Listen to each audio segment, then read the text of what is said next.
বিসমিল্লাহির রহমানির রহিম। হে সমস্ত জগতবাসী, আজ আমি আয়েশা চিস্তি আপনাদের সামনে উপস্থিত হইলাম একটি আলোচনা নিয়ে। সেই আলোচনাটি হলো মানুষের জাহান্নাম কাকে বলে, দোজক কাকে বলে এবং দোজকের মধ্যে কোন রূপে ফেরানো হবে, এই বিষয়ে আলোচনা করব ইনশাআল্লাহ। দেখুন হে সমস্ত জগতবাসী, আজকের আলোচনাটি এরকমই হবে। দোজক আপনার চোখের সামনে ভেসে উঠবে, জাহান্নামকে অনুভব করবেন। যদি দুনিয়ায় থেকে দোজক জাহান্নাম দেখতে পারেন তাহলে আমাদের সেই জ্ঞান খুলে যাবে। হে সমস্ত জগতবাসী, অবশ্যই আজকের আলোচনাটি খেয়াল করে শুনবেন। যেমন হাদিস শরীফে যদি আমরা লক্ষ্য করি, দোজকি ব্যক্তিদেরকে যখন দোজকে নিক্ষেপ করা হবে তখন এদেরকে মানুষের আকৃতিতে ফেলা হবে না, এদেরকে ফেলানো হবে পশুর স্বরূপে। এতটুকু বলেই সে হাদিসগুলো স্টপ হয়ে গেছে। হে সমস্ত জগতবাসী, যেখান থেকে স্টপ হয়েছে সেখান থেকে আমি চালু করবো ইনশাআল্লাহ। দেখুন, মানুষ যখন মৃত্যুবরণ করবে, হাদিস শরীফে এসেছে সে মানুষকে কবরে রাখা হলে মুনকির নেকির আসবে, জিজ্ঞাসা করবে দিন কি তোমার, নবীকে তোমার। তখন আপনি কি বলবেন? আসলে বাবা, বিষয়টা ওখানে না, বিষয়টা হলো আপনি মাটির তৈরি, আপনি আপনার হাতে 3.5 হাত, তাহলে বাবা আপনি নিজেই একটা কবর। তবে আমরা যে বলি যে খবর, এই জিনিসগুলো খুব নতুন নতুন, মানুষের আশ্চর্য হওয়ার মতো। তবে দেখবেন একজন মানুষ যখন মারা যায় তখন কিন্তু সেই ব্যক্তিটি তার মৃতদেহটি মাটির তলে খাটিয়ে রাখা হয়েছে।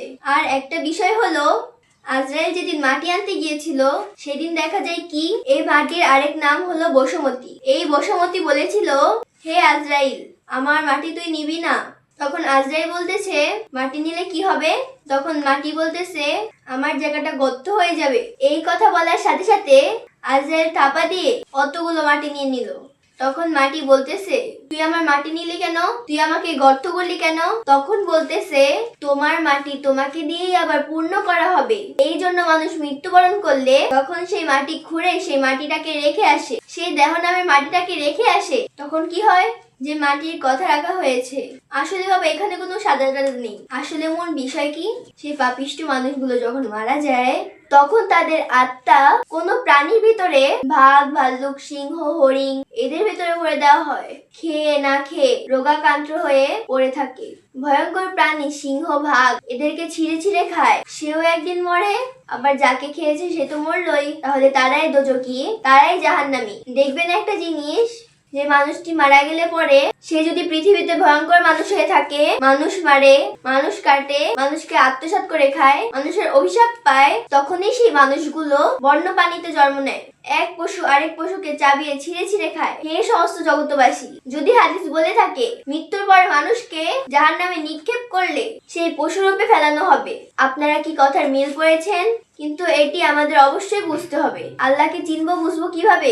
আমরা তো এখনো পর্যন্ত নিজকে চিনতে পারলাম না এবং সৃষ্টির রহস্য আমরা বুঝলাম না। আল্লাহর একটি কথা আছে, আত্মজগতের কিছু কথা আছে, আমারে কেউ চিনতে গেলে সোজা রাস্তা হয় বেকা। সোজা রাস্তায় কখনো আল্লাহকে পাওয়া যাবে না। আল্লাহকে পাইতে হলে আমাদের সোজা রাস্তায় গেলে একটু বাঁকা রাস্তায় যেতে হবে। সেই বাঁকা রাস্তাটি কি? যুগে যুগে নবী রাসূলদের পাঠিয়েছিল, তাদের মাধ্যমে আল্লাহকে পাইতে হয়। এখন তো সেই নবী রাসূল নেই, তাহলে তাদের বদলে কারা আছে?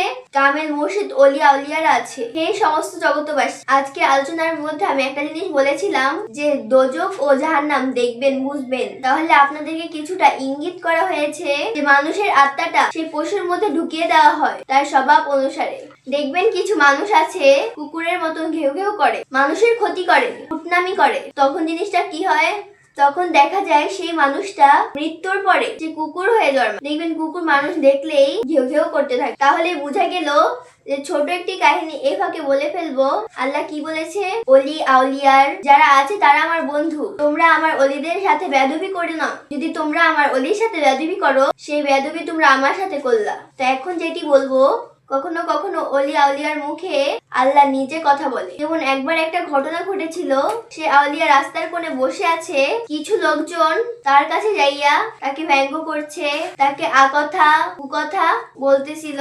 সে আউলিয়া কিছুই বলে না। যখন সে আউলিয়াকে ধাক্কা মেরেছে, সে আউলিয়া তাকে বলেছিল গরু, সাথে সাথে গরু হয়ে মরে গেছে। তখন অন্যটাকে বলেছে হে কুকুর, সাথে সাথে কুকুর হয়ে মরে গেছে। আরেকজন মানুষ যখন তাকে লাঠি দিয়ে খোঁচা দিয়েছিল তখন বলেছিল শুয়োর, সাথে সাথে শুয়োর হয়ে পড়ে মরে আছে। যখন এই দৃশ্য দেখলেন তখন কিছু মানুষ থানায় খবর দিলেন। তখন থানা থেকে পুলিশ এসে দেখে আউলিয়া বসে আছে, আর তারা বলতেছে দেখেন দেখেন এই মানুষগুলো, এই আউলিয়া মারি আছে। তখন পুলিশ বলতেছে কই তিনি মানুষ মারলো কোথায়? পুলিশের চোখে পুলিশ দেখতে পাচ্ছে গরু পড়ে মরে আছে, কুকুর পড়ে মরে আছে, শুয়োর পড়ে মরে আছে। এখন এই জিনিসটা পুলিশের চোখে এগুলাই দেখতেছে। এমন কোনো আইন নেই কেউ যদি কোনো পশুকে মেরে ফেলে এজন্য তার জেল হবে না, এজন্য তার ফাঁসি হবে না।